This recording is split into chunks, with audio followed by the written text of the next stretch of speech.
questions from you guys asking how I trained her to roll over and if she bit me and all that good stuff. First of all, no, she doesn't bite me unless she gets frustrated with the training, and I always try to read her body language and stop before that time approaches. So anyways, how I started was Bondi knows how to step up really well, and she also knows a lot of other behaviors, so she understands a clicker.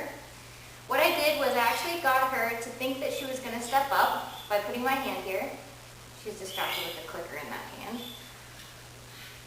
And I did this. Good girl. Oh, there's kind of, I pushed two ottomans together to build this little makeshift table, and there's a dip right there, so she couldn't get back the other way. But what I did with Bondi is I held my hand like this, so she would think she was going to step up. When she put her foot, I didn't lift my hand in the action that I would normally do when I wanted her to step entirely onto my hand. So she just left her foot there, and I slowly turned it over, and with doing so, I turned her over. And she was okay with it, and I clicked as soon as she was on her back. And I took her all the way. So I'll show you what that looks like. You ready, girlie? Put my hand there. I bring it all the way over, and totally couldn't click because I had the sunflower seed in my hand. But she knows she did a good job. Don't ya? So obviously I had to do a lot of body language reading to make sure she was okay with this. Good girl. And she's a little nervous on this because it's obviously shorter. I started training her in a big room where there was lots of carpet on the ground. So she didn't have to worry about rolling off the edge.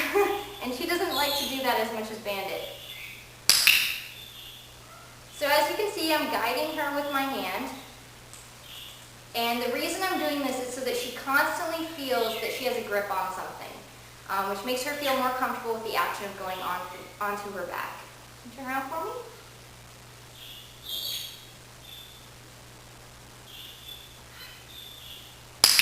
Okay, and you're going to totally fall over there, so we'll just do that. Yeah. She would have rolled right off the edge, and instead of making this negative for her, because rolling off the edge would make it so that she doesn't want to roll anymore, I just lifted her up to avoid that. But basically what I did from there is I slowly stopped doing anything with my hand. So in the beginning, I was taking my hand and basically using it as a crutch, and I would follow her all the way over. I stopped moving my hand at all. So a few times I would move it with her, and then I wouldn't, and then see what she would do. And she eventually caught on that I only get a treat if I go over. So she started exploring going over by herself, and she would do it really slow, but when she did it, I started clicking, and she started to get it. So I'll show you that here as well as I can. Good! So right there, I didn't move my hand at all to go over with her, and she just started to do it herself because she knows that that was supposed to happen in the beginning. Whoop! I caught ya. So it is a little difficult on here. This is the only place I could really film it for you guys, so kind of had to get her to do it on here and be used to it, but it is a little nerve-wracking.